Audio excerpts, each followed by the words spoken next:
जल चढ़ाने का फल क्या है? शिव जी ने कहा देवराज की कथा याद रखो। शंकर जी के मंदिर में चोरी कर का धन लेकर गया, वापिस लौट कर आया। आने के बाद बेलपत्री के वृक्ष के नीचे बैठा था और स्वास्थ्य खराब हुआ, शरीर में ताप पड़ा, बीमारी हो गई, रोग हो गया, मर गया। मरा, शंकर जी ने उसके लिए नंदी लगाया, नंदी पर बैठकर वो कैलाश धाम गया। तो इसने तो पाप करा था, इसने तो चोरी करी थी, इसने तो ये चोरी का धन लाया था और इसने तो कभी शंकर का गुणगान नहीं करा, फिर मरकर इसको कैलाश धाम कैसे मिल गया? तो देवराज ने भी ये प्रश्न किया। तो भगवान शंकर नंदी पकड़कर जब चल रहे थे तो नंदी जी बोल दिए, सुन देवराज, ये तेरा पुण्य नहीं है, ये तेरा पुण्य नहीं है देवराज, जो तुझे मिल रहा है कैलाश धाम, ये पुण्य है तेरी बूढ़ी मां का, जो रोज शंकर के मंदिर जाती थी, लोटा भर के जल चढ़ाती थी, उसका पुण्य बेटे के हिस्से में आ गया। ये पुण्य है। ये इतने जजमान बैठे हैं 15-16, ये इन जजमानों का तो पुण्य है, परंतु इनके बच्चों को भी ये सोच लेना चाहिए, इनके बेटे और बहुओं को भी ये सोच लेना चाहिए, सबसे ज्यादा प्रसन्न होना चाहिए इनके बेटे और बहुओं को, इतना खुश होना चाहिए कि हमारे माँ बाप का कोई तो पुण्य होगा जो शिव महापुराण की कथा के यजमान बनकर बैठे हैं, कोई तो पुण्य होगा। प्रसन्नता होना चाहिए। आज वो पूना वाले जजमान जा रहे थे, जाने का था उनका, तो कह रही थी उनके यहां से, एलईडी चालू करिए। पूना वाले जजमान के घर से बोल रही थी, बहू रानी कहे गुरुजी थोड़ा जरूरी काम है तो हम पुणे जा रहे हैं, पर जाते जाते हमको कुछ नहीं चाहिए, बस जजमान पद जैसे यहां मिला है ऐसी कृपा एक बार कर दो कि ऐसी जजमान पद पुणे में भी एक बार मिल जाए, बस महादेव से ये प्रार्थना, ऐसी कृपा कर दीजिए, ऐसी दया। अब विचार देखिए लोगों के कितने सुंदर भाव हैं, कितने सुंदर भाव। और आपसे भी निवेदन करूंगा, यहां से जाते जाते एक बार मेरे देव अधिदेव महादेव कंकर शंकर की धरा को प्रणाम कर कर कहकर जरूर जाना कि बाबा ये झोली लाया हूं ना, इतनी भरकर भेजना, इतनी भरकर भेजना कि मैं भी एक बार शिव महापुराण का यजमान जरूर बनूं, ऐसी कृपा कर दो, कहकर जाओ उसको। खाली न जाता कोई दर से तुम्हारे, खाली न, आप भी गाइए, दर से तुम्हारे। दीनानाथ तू चुप हो जा, इनको गाने दो जरा एक बार वापिस से, फिर से बोलिए, खाली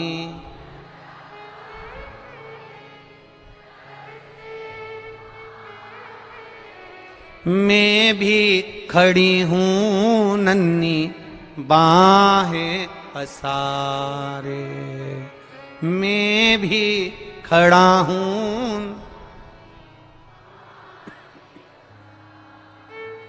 अपने हृदय से लगा लो, लगा लो, गिरा जा रहा हूं, उठा लो, उठा लो, प्रभु अपने दर से अब तो न टालो, गिरी जा रही हूं, उठा लो।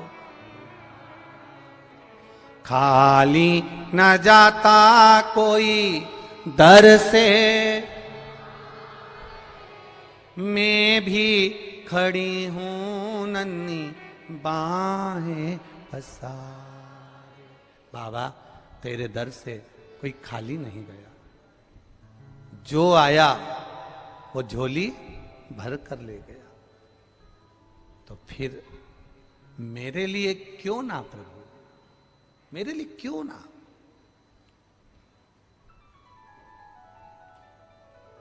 बस उससे निवेदन दिल से करना कि बोल बम का नारा है बाबा एक, उसके सहारे जीना चालू कर दो। शंका में नहीं जीना है, हमें विश्वास में जीना है। विश्वास कैसा?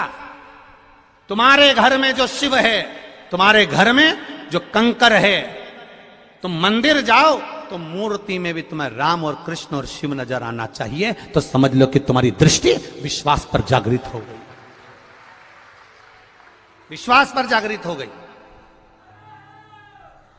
अब कहे लोग शंका और विश्वास में बहुत अंतर है महाराज। शंका तुरंत उत्पन्न हो जाती है, शंका तुरंत आ गई। किसी ने कुछ बोला और तुम्हें शंका आई, किसी ने कुछ कह दिया और उसमें शंका हो। अब शंका तो अभी सोशल मीडिया पे कितना कितना चल रहा है। हम कहें जितने लोग सोशल मीडिया पे डाल रहे हैं कि इतने सारे मर गए ने, इतने सारे जी गए ने, ऐसी भगदड़ हो गई। जब पूरी जमाने भर की मीडिया यहां पर है तो भगदड़ का एक सीन भी बता देते जिंदगी में। तुमने लिखा तो था कि भगदड़ हुई, रुद्राक्ष फेंका, ये करा वो करा, दिखाते तो सही एक बार कि इतने मर गए, इतने जी गए। कभी विचार, यहां आप भी बैठे हो, थे कि नहीं थे 15 तारीख को? बोलो, जम के बोलो, थे ना? कोई भगदड़ का सीन दिखा कि लोग भगे हों, दौड़े हों और मर रहे हों? कहीं दिखा हो तो बताना, दोनों हाथ उठाकर बताना एक बार कि दिखा हो तो बताना, कहीं नजर आया हो। अब किसी को हार्ट अटैक हो गया तो कह दिया भगदड़ हो गई। महाराज, उसके शरीर पर किसी का एक जूता पड़ा हुआ दिखा हो, किसी का पांव पड़ा हुआ दिखा हो, किसी को खरोच आती हुई दिखी हो तो जरूर बताना। यह महादेव की धाम है, इसको बदनाम करने का प्रयास मत करिए।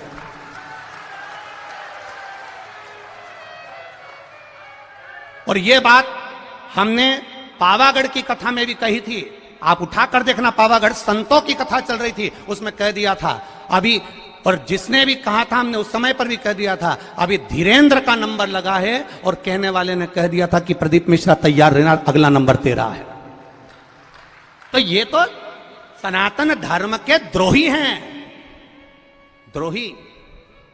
इसीलिए जीजियों, रुद्राक्ष इसलिए नहीं बांट रहा हूं, थोड़ा शांति रखो। और ये बात हमने सीहोर के भी बजरंग दल के वो जगदीश कुशवाहा जी को भी हमने कही थी नदी चौराहे पर गाड़ी रोककर कि मेरा मन कर रहा है अब की बार जगदीश भैया कि अंदर जो भी कथा सुनने के लिए आए उसको गौशाला का गौमूत्र का छींटा दिया जाए, जिससे मालूम तो पड़ जाए कि मेरा सनातनी आया है, मेरा सनातनी आया है, मुझे मालूम पड़ना चाहिए। पर उन्होंने कहा गुरुजी इतने सारे लोगों पर अपन गौमूत्र छीटेंगे, किसी को बुरा हमने कहा सनातनी होगा तो काय का बुरा लगेगा, क्यों बुरा लगेगा? ये सब सनातन धर्म के द्रोही हैं कहीं ना कहीं। बस उनको तो किसी ना किसी रूप में कोई ना कोई बवाल मचाकर ये रुद्राक्ष महोत्सव कैसे भी कैंसिल कराने के लिए तत्परता थी इनकी, और इन्होंने पहले सोच कर रखा था। उसका विचार नहीं करना हमको। कथा सुनो, कथा का स्मरण करो और बाबा पर विश्वास रखो। मेरा भरोसा, मेरा विश्वास कहता है मेरे बाबा के दरवाजे से खाली नहीं जाओगे। 3 महीने में वो बुलाएगा और तुम फिर लेकर जाओगे। क्यों रुद्राक्ष रोका उसने? रुद्राक्ष अगर देने से रोका है तो सोच कर रोका होगा मेरे महादेव ने, किसी कारण से रोका होगा मेरे महादेव ने। क्या जोरदार लाइन चल रही थी, एक एक सीसीटीवी कैमरे की। पूरे ग्राउंड के अंदर 162 कैमरे लगे हुए हैं। कैमरे वहां भी लगे थे जहां पर रुद्राक्ष बट रहा था। 162 कैमरे पूरे चल रहे हैं और 162 कैमरे का सेटअप पूरे के पूरे हमारे ऑफिसों में लगा हुआ है। एक जगह पर कोई बता दे कि भगदड़ मची हो और कहीं किसी ने रुद्राक्ष फेंका हो, ये तो केवल कहीं ना कहीं किसी ना किसी रूप में बस कैसे भी रुद्राक्ष वितरण को बंद कराना था। और वो बाबा ने ही कराया होगा, हम तो ये मानते हैं। इसलिए कराया होगा कि तुम सबकी झोलियां जब वो भरेगा तो तुम 3 महीने में वापिस आओगे तो तब लेकर जाओगे, इसलिए भरेगा। और आज भी कमी नहीं रखी।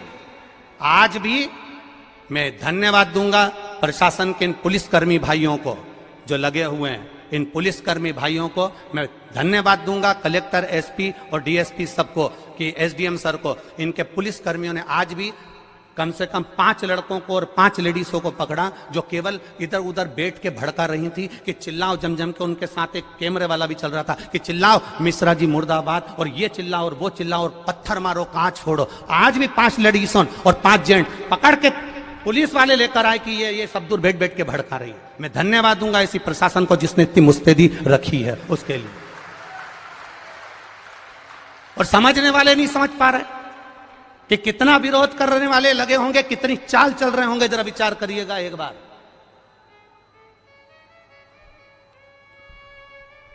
बरहानपुर कथा हुई, परभणी कथा हुई, मालेगांव कथा हुई। हम भी कथा करने जाते हैं, हमको भी मालूम है कि कितनी भक्त लोग कथा सुनने आते हैं। तो हमको यह अंदाजा नहीं होगा कि इस पावन धरा पर कितने आएंगे, कितनी व्यवस्था करी होगी, कितना लगाया होगा समय, प्रशासन ने भी कितनी व्यवस्था करी होगी। केवल बस चक्र घुमाना है और चक्र को घुमाकर कैसे भी सनातन धर्म को ले जाकर खड्डे में डाल देना है। उसके बाद सनातनियों को दूर हटाना है। तुम समझे ही नहीं।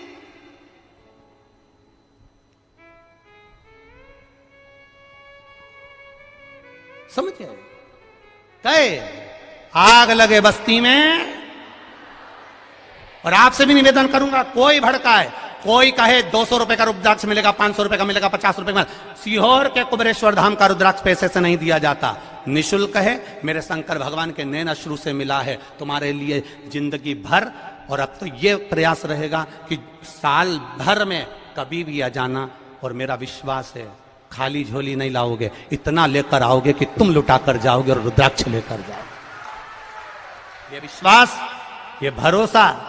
और जहां जहां कथा करी, एक एक यजमान की यहां पूछ कर आना कि उन्होंने कथा करवाने के बाद 2 महीने के अंदर फोन लगाया कि नहीं लगाया कि हमको अगली कथा की तारीख दे दो। अभी ये पूना वाली जीजी बोल के जा रही, अभी सुल्तानिया जी बोल के जा रहा है, बेंगलोर वाले भैया बोल कर जा रहे हैं कि हम जजमान बने पर अब एक मौका दो कि हम एक बार फिर जजमान बने। भगवान इतना पूर्व देता है कि यजमान पद फिर खड़ा हो जाता है। खाली नहीं जाओगे। फिर निवेदन कर रहा हूं, एक खाली नहीं जाएगा। खाली न जाता कोई दर से तुम्हारे, मैं भी खड़ा हूं नन्ही बाहें, अपने हृदय से लगा लो, लगा लो। गिरा जा रहा हूं, उठा लो, उठा। ये शिव तत्व है, ये शंकर का तत्व है। इसको पहचानो। मत्स्य तत्व क्यों चला गया, उसकी पत्नी क्यों चली गई? शंकर भगवान ने कहा यह कर्म का भोग था, कर्म का भोग, कर्म का भोग था। महाराज फिर लोटा भर जल चढ़ाने का फल क्या मिला इस सत्यरथ को? अब शिव जी ने कहा सुन पार्वती, लोटा भर के जल चढ़ाने का फल क्या मिला? उसका फल ये है, अगर ये नारी गर्भ से होती, पानी पीने जाती और घड़ियाल इसको मार देता तो इसके घर में दिया जलाने वाला भी नहीं बचता, इसका पूरा वंश मिट जाता। इसके बच्चे का जन्म पहले करवाया, बच्चे का जन्म पहले करवा कर घाट पर सुलवाया। पानी पीने ये अकेली गई, इसको मगर ने पकड़ लिया, इसके बच्चे को संभाल कर रखा, क्योंकि इसने जो जल चढ़ाया था उस जल का फल ये मिलेगा कि इसके बच्चे को वापस वही वैभव फिर प्राप्त होगा। थोड़ा धैर्य रखना पड़ेगा, थोड़ा धीरज रखना पड़ेगा, थोड़ी सहनशीलता रखना पड़ेगी, थोड़ी आनंदता रखना पड़ेगी, थोड़ी सहजता रखना पड़ेगी। क्या देगा वो उसके ऊपर। आपका चढ़ाया हुआ 1 लोटा जल क्या फल देता है, आपका चढ़ाया हुआ 1 लोटा जल आपको क्या प्रदान करता है, ये आपको मालूम पड़ेगा कि आपने जो लोटा भर के जल चढ़ाया था उसका फल क्या मिला है, उसका आनंद क्या मिला है, उसका सुख क्या मिला है।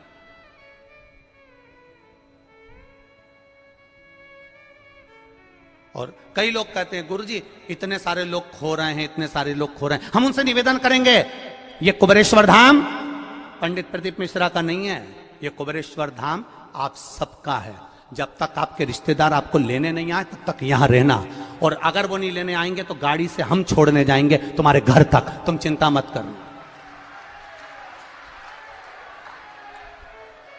गाड़ी से हम छोड़ने चलेंगे तुम्हारे घर तक, चिंता करने की जरूरत नहीं है। तुम अपने बाप के घर में आए हो, पिता के घर में आए हो, कुबेरेश्वर धाम में आए हो, तुम क्यों चिंता करते हो?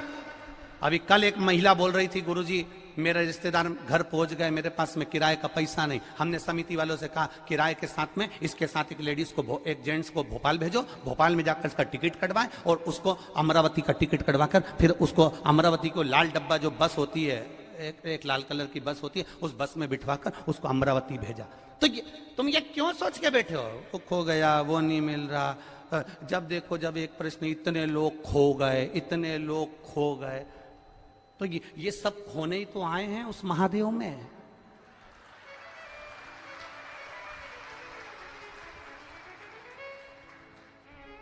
जैसे परिवार वाले खोए हुए को ढूंढते हैं, वैसे ही कुबेरेश्वर धाम आने वाले को मेरा महादेव टार्च लेके ढूंढता है। कहां है वो जो आया था सिद्धपुर नगर में, सीहोर की धरा पर, मां सीवन के तट पर, जिस सीवन के तट पर 108 शिवालय बसते हो, जिस सीवन के तट पर भगवान चिंतामन गणेश विराजमान होते हो, जिस सीवन के तट पर खेड़ापति सरकार विराजमान होते हो, जिस सीवन के तट पर हनुमान फाटक पर हनुमान विराजमान होता हो, जिस सीवन के तट पर मेरा राम हीरे की आंख लगाकर बैठता हो, ऐसी पावन धरा पर तुम आए हो। कोई साधारण भूमि ऐसी? और खोने आए हम तो, यहां हम तो खो गए। हम तेरी दुनिया में आकर खो गए, बस। और क्या बचा? ये उसकी भक्ति है, ये शिव तत्व है महाराज शंकर का। और जब उस आनंद को हम जिए हैं महाराज, सत्यारथ चले गया, अभी तुमने देखा कि उसकी धर्मपत्नी चली गई, अभी तुमने देखा कि उसका सारा वैभव चले गया। अब तुम पूछ रही हो कि शंकर भगवान को जल चढ़ाने का फल क्या है? अब मैं वो फल का दर्शन तुम्हें करा रहा हूं। और पार्वती अब तुम रुको। इतने में माता पार्वती के सामने भगवान शंकर ने एक भिक्षुक का रूप धारण कर लिया, एक भिखारी का, एक भिक्षुक का रूप धारण करा। और भिक्षुक बनकर मेरा देव अधिदेव महादेव, भिक्षुक बनकर मेरा शंकर, भिक्षुक बनकर मेरा देव अधिदेव महादेव उस नदी के घाट पर पहुंच गए जहां पर राजा की धर्म पत्नी ने अपने बच्चे को जन्म दिया था। उस घाट पर पहुंचे। अब देखिएगा जरा एक लोटा जल का महत्व। इसलिए कहते हैं सारी समस्या का हल, सारी समस्या का हल एक लोटा जल का महत्व। देखिए